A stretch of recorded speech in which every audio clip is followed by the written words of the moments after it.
Before we get started, comment where you are watching from today. If this is your first time discovering the channel or you haven't subscribed yet, please support us by hitting that subscribe button. It really means a lot to us. Thank you so much. The humid Florida air buzzed with the sounds of life as a late afternoon sun bathed the city in hues of gold. Miami was its usual self, chaotic yet captivating. The upscale bistro on Lincoln Avenue, known for its elegant ambiance, and a clientele dressed in power and privilege, bustled with the quiet murmur of business deals and social pleasantries. Inside, a man who seemed to embody the very essence of success sat at a prime corner table. James Kelly leaned back in his chair, his tailored suit as sharp as the angles of his jawline. His silver wristwatch caught the sunlight filtering through the window, a subtle testament to his wealth and precision. A plate of untouched salmon sat before him, his appetite quelled by the high-stakes phone call he had just concluded. His fingers tapped rhythmically on the edge of the table, his eyes scanning his phone for emails. A hint of impatience flickered across his otherwise composed face. James was a man with no time for distractions, especially not now. The impending deal, worth millions, had consumed his every waking thought. Negotiations had taken weeks, but it was nearly within his grasp. He was used to control, accustomed to bending the world to his will, and anything that threatened that balance was dismissed without a second thought. But today, fate had other plans. The first sign of disruption came subtly. It wasn't the soft clink of a waiter's tray or the hushed laughter of diners nearby. It was the click of bare feet against the polished marble floor. Unnoticed at first, the small figure moved purposefully through the restaurant's maze of white tablecloths and expensive glassware. Her presence seemed to clash with the pristine elegance of the room, like a brushstroke of bright paint on a monochrome canvas. She was small, no older than 8, with sandy brown hair that fell in uneven waves around her face. Her wide hazel eyes carried an intensity far beyond her years, though her tattered dress and scuffed knees told a story of hardship. In her arms, she held a cardboard box filled with packs of chewing gum, each wrapped in colorful foil that glinted under the crystal chandeliers. No one stopped her as she made her way to James's table. "Would you like to buy some gum, sir?" The voice was clear and steady, unshaken by the disapproving glances of diners who had begun to notice her. James barely looked up. "I'm busy. Go away before I call security." The girl didn't flinch. Her determination was unyielding. "Please, sir, my mom is very sick, but that's not why I'm here. I have something important to tell you, something that could save your life." Her words hung in the air, sharp and unexpected. James paused, his finger hovering over the screen of his phone. Slowly, his eyes lifted to meet hers. For a moment, he studied her, trying to decide if she was a clever con artist or just a desperate child. Either way, he didn't have time for this. "Save my life? That's quite the pitch for a pack of gum." His voice carried a faint edge of sarcasm. "I'm not selling you gum," the girl said, her voice steady despite her trembling hands. "I'm selling you the truth." The boldness of her statement caught James off guard. He straightened in his chair, his curiosity begrudgingly piqued. "You've got 5 minutes. If this is some kind of trick..." "It's not." The girl's interruption was swift, her eyes locking onto his with a confidence that felt unnervingly familiar. "Please, just listen." The restaurant seemed to fade into the background as she began to speak. Her words were measured, deliberate, as if she had rehearsed them 1,000 times. She spoke of things no child could possibly know, private details about James's life, secrets buried so deeply that even he had nearly forgotten them. She mentioned a name. James's expression shifted from skeptical amusement to something closer to alarm. His hand tightened around the edge of the table. "How do you know that name?" he demanded, his voice dropping to a whisper. The girl only smiled, a small, enigmatic curve of her lips. Sometimes the answers come from places you least expect. Her words carried an eerie weight, as if she knew something he didn't. James opened his mouth to ask more, but before he could, she turned on her heel and darted toward the door. By the time he called after her, she had vanished into the afternoon sun, leaving behind nothing but the gum box on his table. James stared at the box, his mind racing. The name she had spoken echoed in his thoughts, stirring memories he had worked hard to suppress. His hand shook as he reached for his phone, his resolve steeled by a sense of urgency he couldn't explain. "Isabel," he said when the call connected, his voice uncharacteristically shaky. "It's me. After all these years, we need to talk about our daughter." There was a long pause on the other end of the line. When Isabel finally spoke, her voice carried a mixture of disbelief and pain. "James, why now?" "Because," he said, glancing at the gum box one last time, "I think she might still be alive." Outside the restaurant, the girl lingered in the shadows, her hazel eyes fixed on the horizon. She clutched a small, worn photograph in her hand, the edges frayed from years of handling. In the picture, a man and a woman smiled at the camera, their arms wrapped around a baby swaddled in a pink blanket. As the sun dipped lower, painting the sky in shades of amber and crimson, the girl whispered softly, her voice carried away by the warm Florida breeze. "Sometimes," she said to no one in particular, "the truth needs a little push." James Kelly was not a man accustomed to lingering on uncertainties. Yet, as he drove his sleek black sedan back to his penthouse overlooking the Miami skyline, his mind swirled with questions. The girl's words replayed in his head, a haunting echo in the otherwise silent interior. The leather steering wheel felt cold beneath his fingers, a stark contrast to the heat creeping into his chest. A rare and unwelcome sensation for someone who prided himself on control. The gumbox sat on the passenger seat, its bright colors almost mocking the storm inside him. A simple object, ordinary in every way, now felt like a puzzle piece in a game he hadn't agreed to play. James gritted his teeth. This was absurd. A child with dirt-smudged cheeks and bare feet had no business shaking its foundation. And yet, she had. Cross town, Emily sat on a cracked wooden bench at the edge of a crowded park. The city bustled around her, a symphony of voices, car horns, and distant music blending into a chaotic melody. She held the photograph tightly, her thumb tracing the faded faces, as if the motion itself could summon them back to life. Her small shoulders sagged under the weight of something far too heavy for her years. The truth wasn't just a burden. It was a labyrinth, and she was its reluctant navigator. Behind her, the skyscrapers of Miami stood tall, glittering like jewels in the late afternoon sun. They were a world apart from the shadows she lived in, a sharp contrast that mirrored the collision of her reality with James's. James, now seated in his penthouse, found himself staring out the floor-to-ceiling windows. The city stretched endlessly before him, vibrant and alive, yet cold and detached, much like himself. He had built his empire brick by brick, deal by deal, sacrificing everything, including his family, for success. The name the girl had whispered clawed its way back into his thoughts, accompanied by the memories he'd buried. Isabel's tear-streaked face, the tiny pink blanket in the hospital room, and the shattering finality of loss.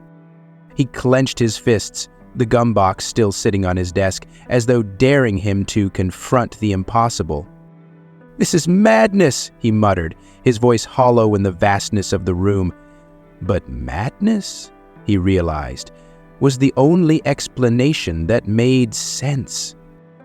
Before he could stop himself, he dialed Isabel's number again. Isabel answered on the second ring, her voice cautious, but laced with an undercurrent of hope. "James, you're serious about this, aren't you?"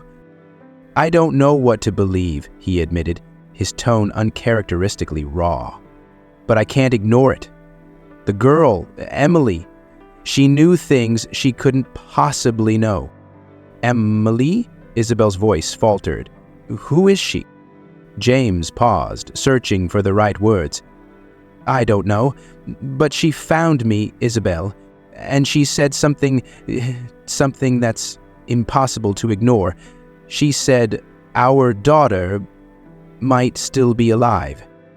The silence on the other end was deafening, a void filled with years of unspoken grief and unanswered questions. We need to find her, James. Whoever this Emily is, she could be the key to everything. In the park, Emily stood up, the photograph still clutched in her hand. The sun was setting now, casting long shadows that stretched across the ground like silent whispers. Her bare feet moved instinctively toward the edge of the park, where the lights of the city began to flicker to life. For a moment she hesitated. The world she had stepped into, the opulence of the restaurant, the piercing gaze of the man she had confronted, felt like a distant dream. But her resolve was unwavering. She had done what she had to. Now it was up to them. For James, the next morning began differently.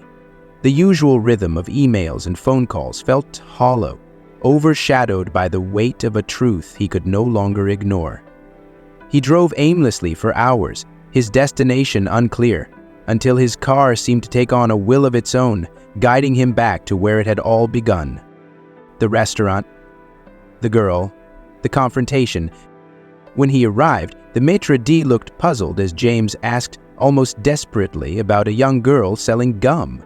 She wasn't one of ours, the man said with a shrug. Probably just some street kid. Happens sometimes. But James knew she was more than that. She had walked into his meticulously ordered life like a gust of wind, scattering the pieces and daring him to pick them up. Her world and his were galaxies apart, yet in her, he saw a reflection of something he had long forgotten, the power of connection. James stepped back into his car, gripping the wheel tightly. Somewhere out there, Emily held the answers. She wasn't just a child selling gum. She was the bridge between the cold, calculated world he inhabited and a path he hadn't dared to tread in years. A path toward truth, toward redemption. And, for the first time in decades, James Kelly allowed himself to hope. James Kelly sat behind the wheel of his car, his chest tightening with a strange mixture of dread and determination. The streets of Miami blurred past him in streaks of neon and shadow, the city's life thriving even as his own felt suspended. The gum box rested on the passenger seat, its garish colors now a symbol of the mystery unraveling before him. Emily's words replayed in his mind, their weight growing heavier with each repetition. Sometimes the answers come from places you least expect. Across town, Emily stood at the edge of a dimly lit alley, her hands trembling as she clutched the photo tighter. The world around her seemed vast and unforgiving, its harsh realities pressing in like an unrelenting tide. Yet, within her small frame, a fierce resolve burned. She knew the storm she had set into motion could not be stopped now. Somewhere in the chaos, she hoped, there was a chance for truth, and perhaps salvation. Her adoptive mother, Evelyn, waited anxiously at the other end of the alley. The lines on Evelyn's face were etched deep, carved by years of struggle and fear. She knew the danger that lingered in the shadows, knew the price of exposing the secrets they had worked so hard to escape. But Evelyn also knew Emily. The girl carried a light that Evelyn had never seen before, a light that both terrified and inspired her. "We shouldn't have done this," Evelyn whispered as Emily approached. "It's too dangerous." Emily met her gaze, her voice steady despite the tremor in her hands. "It's the only way." Meanwhile, James parked in front of his ex-wife Isabel's modest home. The luxury of her life felt grotesque against the simplicity of her small yard, where a single porch light flickered weakly. Isabel opened the door before he could knock, her face pale but her eyes sharp with the weight of their shared grief. "Come in," she said quietly, stepping aside. James entered, his towering presence almost too much for the small living room that smelled faintly of lavender and old wood. They sat across from each other, the years of silence between them palpable. Isabel broke it first. "You said she might still be alive." Her voice wavered, but her gaze didn't falter. "What do we do now?" James hesitated, the magnitude of the situation crashing down on him. "We find the girl," he said finally. "She knows something no one else could. We have to start with her." As night fell over Miami, the pieces began to shift into place. James and Isabel traced every lead they could find. The restaurant staff confirmed little, but one of the waiters remembered the girl slipping out the back entrance, heading toward a neighborhood notorious for its poverty and crime. They drove through the darkened streets, the sharp contrast of their sleek car against the crumbling buildings around them amplifying the tension. James gripped the wheel tighter with every passing block, the weight of his guilt sinking deeper into his chest. Isabel sat silently beside him, her hands clenched into fists as her mind raced with questions. Somewhere in those streets was their connection to the truth. Somewhere their past and present were colliding. Emily and Evelyn had retreated to their small apartment, the door double-locked, but fear still seeped in through the cracks. Evelyn's voice trembled as she whispered, "They'll come for us. You know they will." Emily looked up from the photo, her young face etched with an expression far beyond her years. "Let them come," she said softly, her words carrying a defiance that sent chills through Evelyn. But even Emily couldn't deny the growing sense of danger. She had seen the dark cars lingering in the shadows, felt the prying eyes watching from the corners of the street. The world she had walked into was far larger and far more dangerous than she had imagined. If you find it interesting, please comment number 2. If it is not interesting, please press number 1 so we can fix the content to be better and better. The first crack in the mystery came when James and Isabel found a retired pediatrician named Dr. Ramirez. His name had appeared in old hospital records, connected to the night their daughter had supposedly died. The man, frail and weary, lived in a run-down house on the outskirts of the city. At first, Dr. Ramirez denied everything. But when Isabel pressed him, her voice breaking with desperation, something in the old man's eyes shifted. "I didn't want to be a part of it," he whispered, his hands shaking as he gripped the edge of his chair. "But they forced us. They said it was for a good cause. But it wasn't. Your daughter didn't die that night. She was taken." The words hung in the air, heavy and suffocating. "Taken by who?" James demanded, his voice sharp and filled with barely contained rage. Dr. Ramirez shook his head, his eyes darting around the room as if the shadows themselves were listening. "They'll come for me if I tell you. They'll come for all of us." James leaned closer, his presence as commanding as ever. "Then help us stop them." Back at the apartment, Evelyn froze as the sound of tires screeched outside. Emmeline's eyes widened, her instincts screaming danger. She grabbed Evelyn's hand, pulling her toward the back window. "They're here," Emily whispered, her voice tight with fear. As the first knock echoed ominously against the door, Emily's resolve hardened. The truth was no longer just a burden, it was a battle, and she wasn't going to lose. The city's humid air pressed heavy against James Kelly's chest as he stood outside the crumbling facade of the apartment building. The neon glow of a distant liquor store sign flickered erratically, casting shadows that danced across the cracked pavement. He checked his watch. Midnight. Beside him, Isabel gripped her purse with both hands, her knuckles white against the worn leather. "This is the place," James murmured, his voice carrying a weight neither of them could deny. Isabel looked up at the building, her heart pounding. Fear had rooted itself in her chest, but so had something else, a flicker of hope she dared not extinguish.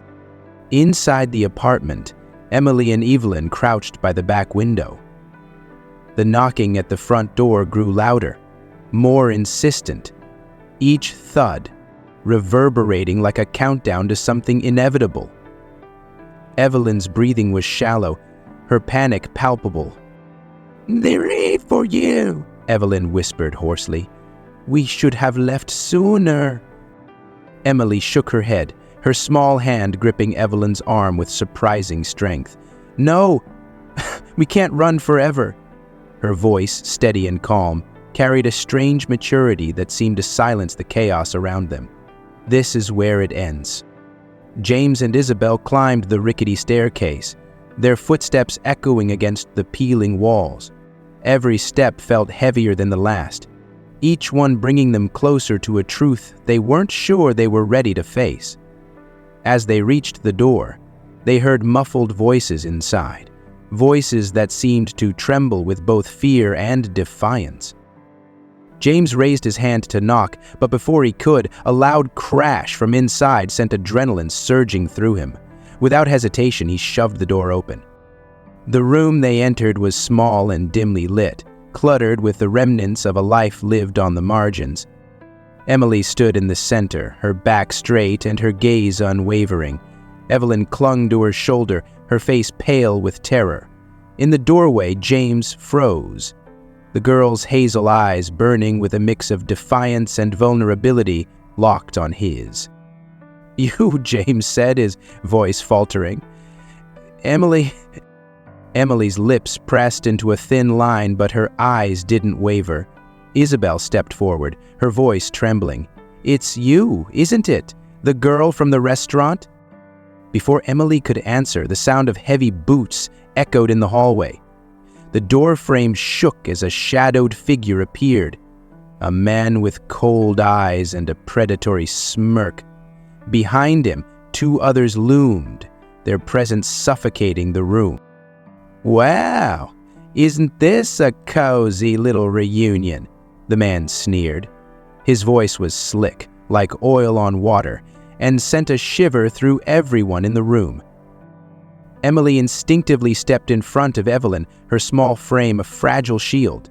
"Leave us alone," she said, her voice cutting through the tension like a blade. James stepped forward, his towering presence commanding the space. "Who the hell are you?" he demanded, his voice low and dangerous. The man smirked. "Let's just say I work for people who don't like their secrets getting out. And this little girl?" He gestured to Emily with a mockingly casual wave. "She knows too much." The room erupted into chaos. Evelyn screamed as one of the men lunged toward Emily, but James intercepted him, his fist colliding with the man's jaw in a resounding crack. Isabel pulled Emily back, shielding her with her body as the fight unfolded. Emily's heart raced, her mind flashing with fragmented images, visions she didn't fully understand but knew were important. In the chaos, she grabbed James's arm, her small fingers surprisingly firm. "They're coming for more than me," she whispered, her voice cutting through the noise. "It's bigger than just us." James's eyes narrowed, his mind racing. He had spent his life dismantling empires and building his own, but this was a war he hadn't seen coming. And yet, the fire in Emily's eyes ignited something within him, a determination he thought he had lost long ago. The men retreated after James's forceful intervention, but not before issuing a chilling warning. "You've opened a door you can't close," the leader spat as he disappeared into the night. As the apartment fell silent, Isabel knelt beside Emily, her hands trembling as they brushed a strand of hair from the girl's face. "Are you okay?" she asked, her voice breaking. Emily nodded, her gaze shifting between Isabel and James. "I told you," she said softly, Sometimes the answers come from places you least expect. James crouched beside her, his voice uncharacteristically gentle. "Emily, why did you come to me?"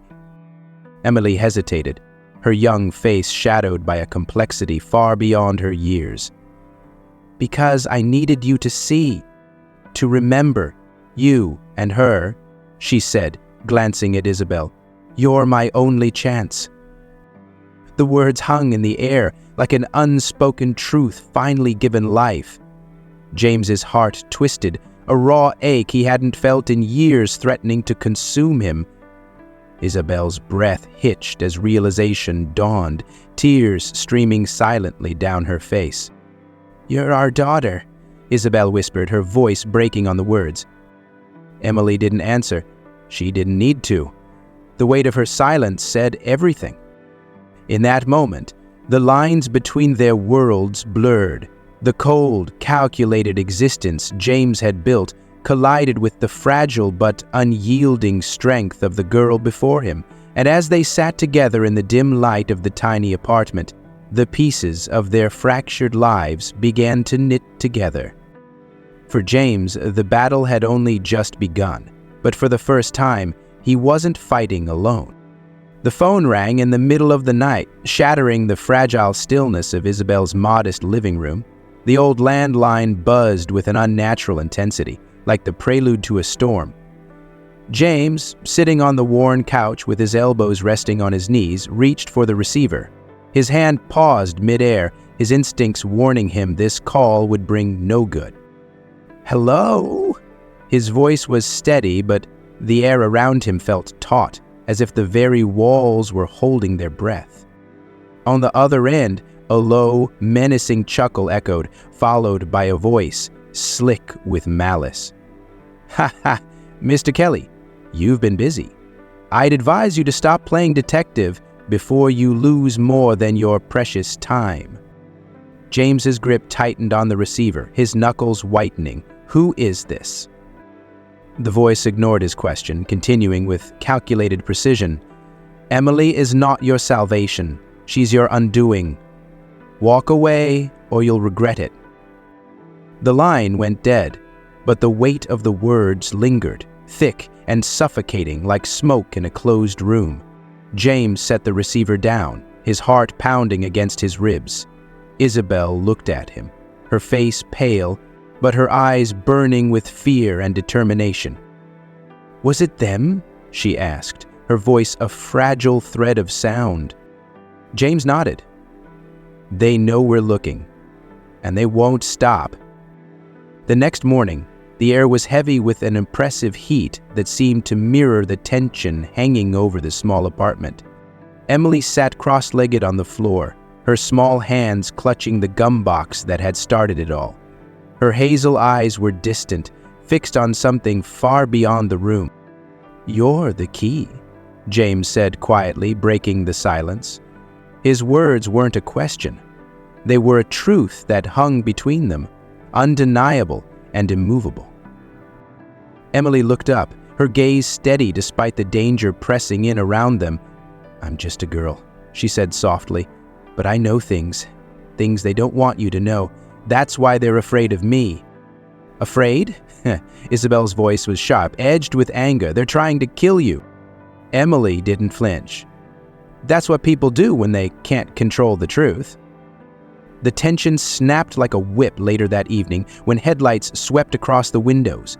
Evelyn, who had returned to the apartment with a bag of groceries, froze in the doorway. "They're here," she whispered, her voice trembling. James moved to the window, peering through the blinds. Outside, a black SUV idled at the curb, its engine rumbling like a predator lying in wait. The air seemed to hum with impending danger, every shadow hiding a potential threat. "We need to leave," James said, his voice firm but calm. "Now!" Emily grabbed the photograph from the table and tucked it into her pocket. Evelyn's hands trembled as she tried to gather their belongings, her fear spilling into the room like a rising tide. Isabel stood frozen for a moment before shaking herself into action, her motherly instincts overriding her paralysis. But before they could move, the first loud crash came. The door shook violently, the force of a boot against the wood sending splinters flying. "Run!" James barked, his voice slicing through the panic like a blade. The group spilled into the narrow hallway, their footsteps echoing against the concrete walls. The fluorescent lights flickered, casting eerie shadows that seemed to chase them. Behind them, the pounding of heavy boots grew louder, closer, each step a grim countdown. Emily clutched James's hand, her small fingers trembling but firm. Her breaths came in sharp bursts, but her gaze remained focused. "We have to get to the stairs," she said, her voice cutting through the chaos.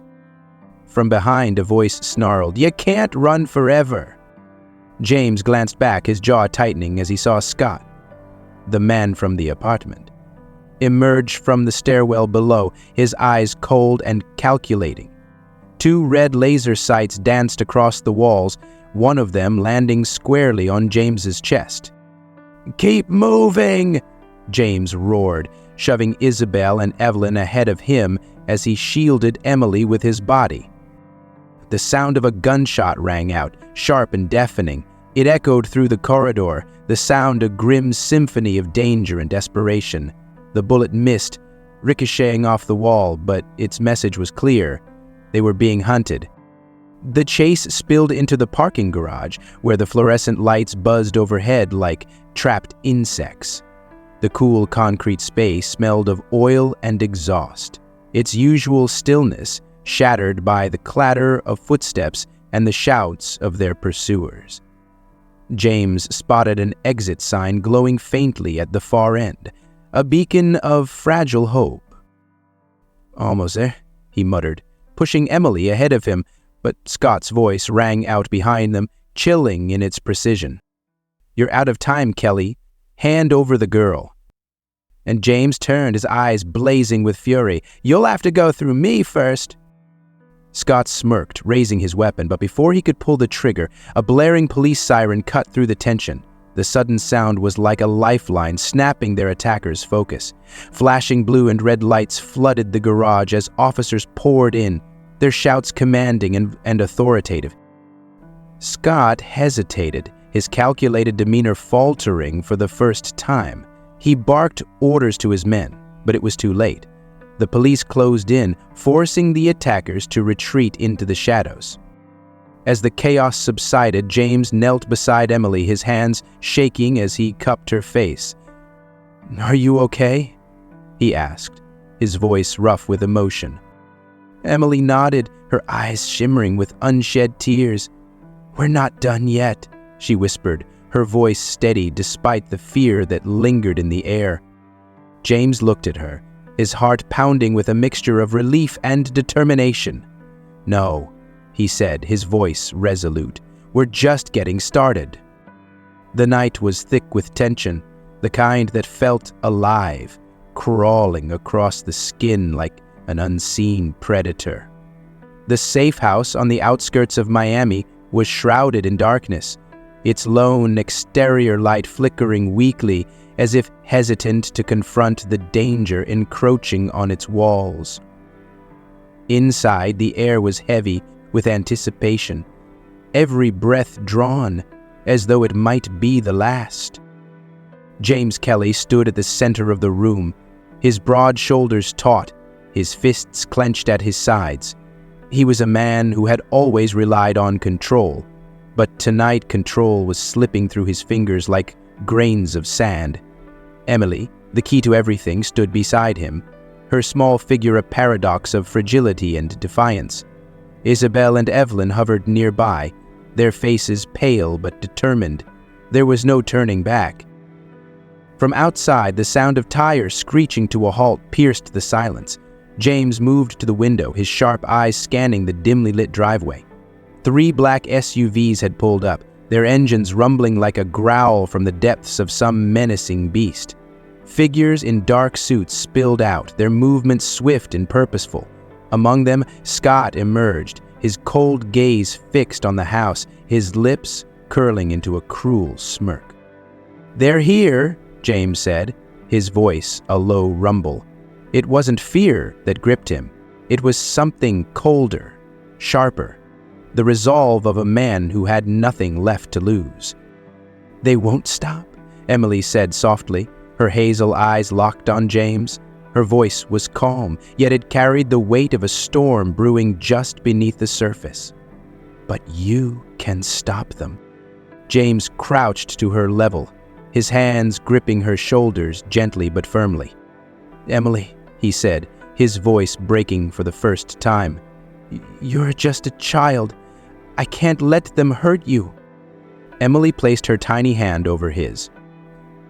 "I'm not just a child," she said, her voice steady, her gaze unflinching. "I'm the reason they're afraid.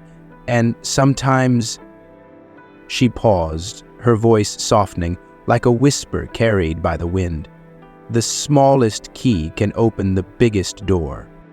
Her words pierced James like a blade, cutting through the armor of his cynicism. She wasn't just a child, she was the embodiment of hope, a fragile yet powerful force that could shatter even the darkest secrets. The first knock was deafening, echoing through the house like a gunshot. Scott's voice followed, smooth and sinister. "Mr. Kelly, let's not make this harder than it needs to be. Hand over the girl and we'll pretend this never happened." James's jaw tightened as he turned to Isabel and Evelyn. "Get to the back room," he ordered. "Barricade the door. Keep her safe." Isabel hesitated, her hand trembling as she reached for Emily. James, go." His voice cracked like a whip, leaving no room for argument. The women hurried toward the back, Emily glancing over her shoulder one last time. Her eyes met James's, and in that fleeting moment, an unspoken understanding passed between them. He would protect her, no matter the cost. Scott's patience wore thin. The second knock shattered the fragile calm, and the door exploded inward as his men stormed the house. James braced himself, his fists clenched, his body a wall between the invaders and his family.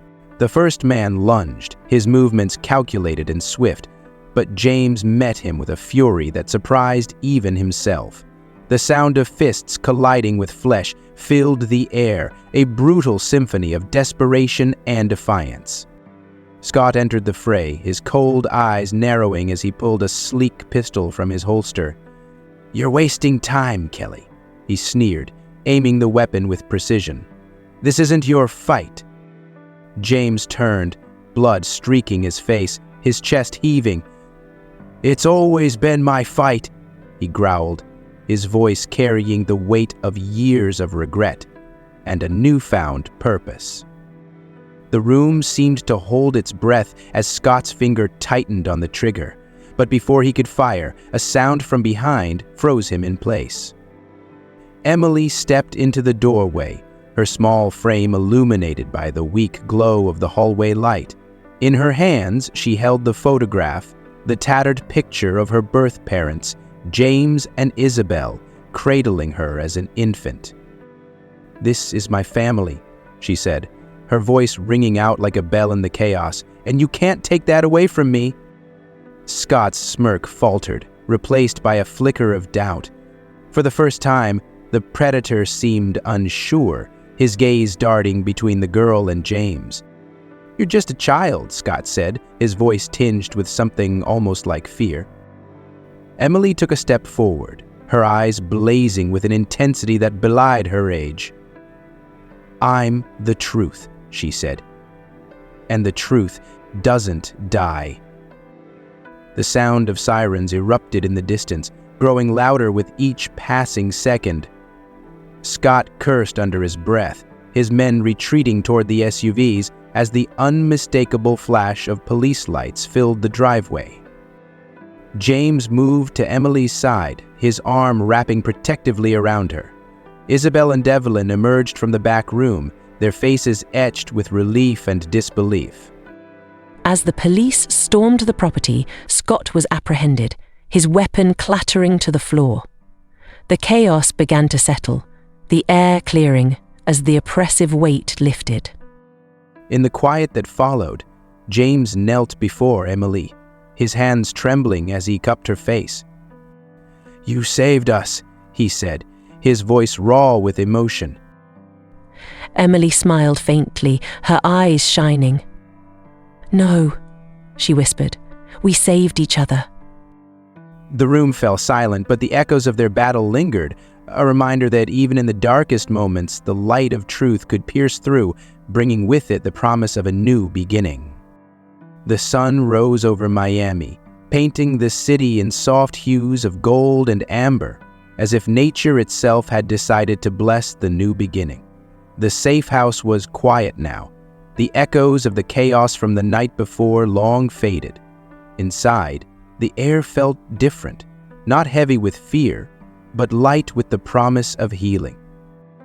James Kelly sat on the edge of a small couch, his gaze fixed on Emily.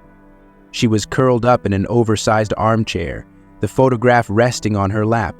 Her hazel eyes, once filled with guarded defiance, now glimmered with cautious hope. Beside her, Isabel and Eveline shared a moment of silence, their breaths synchronized like a melody that had finally found harmony. For the first time in years, James felt something he couldn't quite name, a warmth that spread through him, filling the empty spaces left by years of ambition and regret. It wasn't just relief, it was something deeper, something he hadn't allowed himself to feel in decades: love. If you find it interesting, please comment number 2. If it is not interesting, please press number 1 so we can fix the content to be better and better. The days that followed were a whirlwind of recovery and revelations. With Scott and his men in custody, the dark web of conspiracies began to unravel. Authorities uncovered the horrifying truth about the baby trafficking ring, sending shockwaves through the community. Dr. Ramirez, who had once been complicit, provided testimony that brought closure to dozens of families, with including James and Isabel. Through it all, Emily remained at the center, a fragile yet indomitable force that had bound them together. She wasn't just the key to unlocking the mystery of the past, she was the glue holding the fractured pieces of their lives in place. Evelyn, whose love and sacrifices had given Emily the strength to fight, found herself grappling with a bittersweet reality. "She's your daughter," Evelyn whispered one evening, as she watched Emily laugh with James and Isabel. Her voice was thick with emotion. "She always has been, but she'll always be my little girl, too." James placed a hand on Evelyn's shoulder, his touch firm yet gentle. "She wouldn't be here without you," he said. "And she wouldn't be who she is without your love. We're not taking her from you. We're just making the circle bigger." Isabel nodded, her eyes glistening. "Emily doesn't have to choose between us. Family isn't about who you lose, it's about who you hold on to." James and Isabel found themselves drawn together again, not by the remnants of their old relationship, but by the person they had both become. The shared grief that had once driven them apart now became the foundation of a newfound partnership.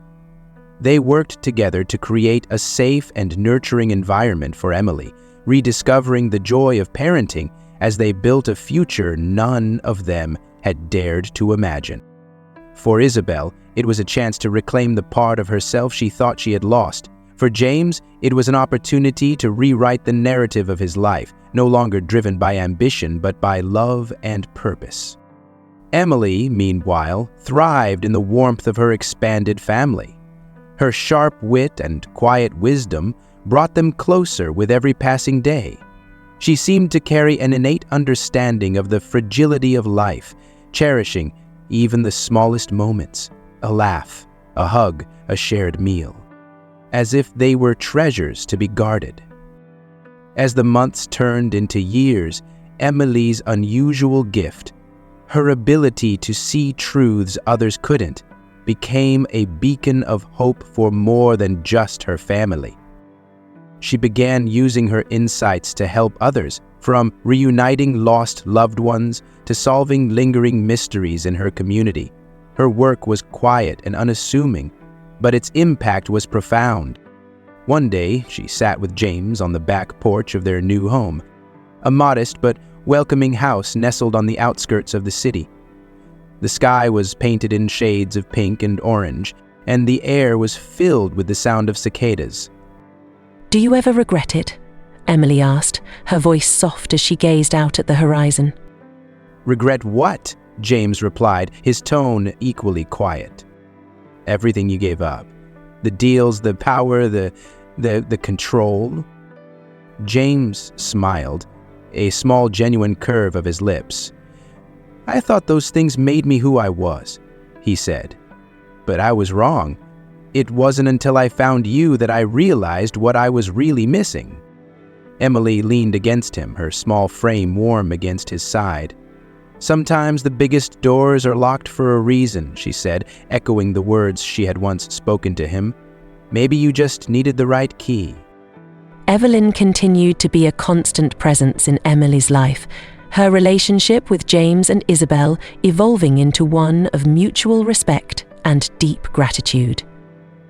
Together, they formed an unconventional but unshakable family, a blend of past and present, bound by love rather than blood alone. On Emily's 12th birthday, they gathered in the backyard for a celebration that felt more like a Thanksgiving.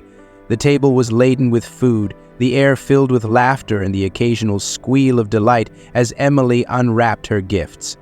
Evelyn, Isabel, and James watched her with identical expressions of awe and pride, their differences forgotten in the light of her joy. When the cake was brought out, Emily stood to make a toast, a habit she had picked up from James. "I used to think I had to choose," she said, her voice clear and steady despite her young age. "But I was wrong. Family isn't about choosing, it's about sharing. Sharing love, sharing hope, and sharing life." Her words hung in the air, their simplicity carrying a depth that left the table momentarily silent. Then, with one voice, her family toasted to her, to the girl who had brought them back to life. 5 years later, Emily stood in front of her high school class delivering a speech that would echo in the hearts of everyone who heard it.